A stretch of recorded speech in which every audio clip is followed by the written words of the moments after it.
IPL 2025 champions ಆಗಿ ನಮ್ಮ royal challenger Bengaluru cup ಎತ್ಕೊಂಡು ಬೆಂಗಳೂರು ಕಡೆ ಹೊರಡೋದಕ್ಕೆ ಸಜ್ಜಾಗಿದ್ದಾರೆ. ಎಲ್ಲೆಲ್ಲೂ ಸಂಭ್ರಮ, ಸೆಲೆಬ್ರೇಷನ್ ಜೋರಾಗಿದೆ. ಮೈಸೂರಲ್ಲೂ ಕೂಡ RCB ಫ್ಯಾನ್ಸ್ ಸೆಲೆಬ್ರೇಷನ್ ಮುಗಿಲು ಮುಟ್ಟಿದೆ. ಯು ಡಿಜಿಟಲ್ ಸಂಸ್ಥಾಪಕ ಮಂಜುನಾಥ್ ಕುಟುಂಬಸ್ಥರಿಂದ ಸಂಭ್ರಮಾಚರಣೆ ಜೋರಾಗಿದೆ. ಮೈಸೂರಿನ ವಿಜಯನಗರದ ಪೆಗ್ಸ್ ಕಿಕ್ಸ್ ರೆಸ್ಟೋರೆಂಟ್ ಅಲ್ಲಿ ದೊಡ್ಡ ಸೆಲೆಬ್ರೇಷನ್ ಆಗಿದೆ. 6 ಬೃಹತ್ ಬಿಗ್ ಸ್ಕ್ರೀನ್ಗಳಲ್ಲಿ RCB ಮ್ಯಾಚ್ ವೀಕ್ಷಣೆಗೆ ಅವಕಾಶ ಮಾಡಿಕೊಟ್ಟಿದ್ರು. ಕುಟುಂಬಸ್ಥರೆಲ್ಲ ಅಲ್ಲೇ ಮ್ಯಾಚ್ ನೋಡಿದ್ರು. ಮಂಜುನಾಥ್ ಅವರ ತಾಯಿ, ಪತ್ನಿ ಮತ್ತೆ ಸಹೋದರರು ಎಲ್ಲ ಒಟ್ಟಾಗಿ ಸೇರಿ ಮ್ಯಾಚ್ ಗೆಲ್ತಿದ್ದ ಹಾಗೆ ಸೆಲೆಬ್ರೇಟ್ ಮಾಡಿದ್ದಾರೆ.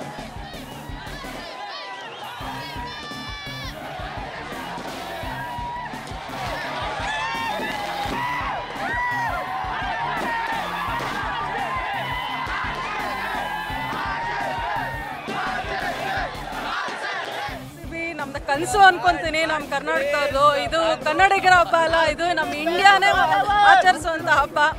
ಖಂಡಿತ ಇದು ನಮಗೆ ಎಲ್ಲರಿಗೂ ಹುಚ್ಚಿಡ್ದಿದೆ, ತುಂಬಾ ಹುಚ್ಚಿಡ್ದಿದೆ.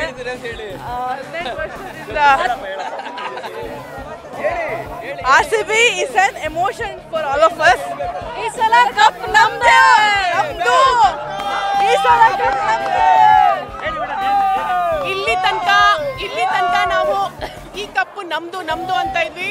ಈ ಸಲ ನಾವು ಪ್ರತಿ ಸಲ ಈ ಕಪ್ಪು ನಮ್ದು ಅಂತ ಹೇಳಕ್ಕೆ ನಮ್ಗೆ ಧೈರ್ಯ ಆಗಿದೆ. RCB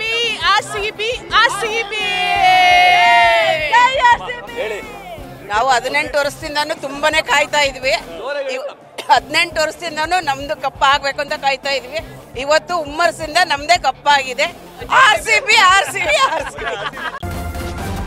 ನ್ಯೂಸ್ ಫಸ್ಟ್ ನಿರ್ಭೀತಿಯಿಂದ ನಿಮ್ಮ ಪರವಾಗಿ.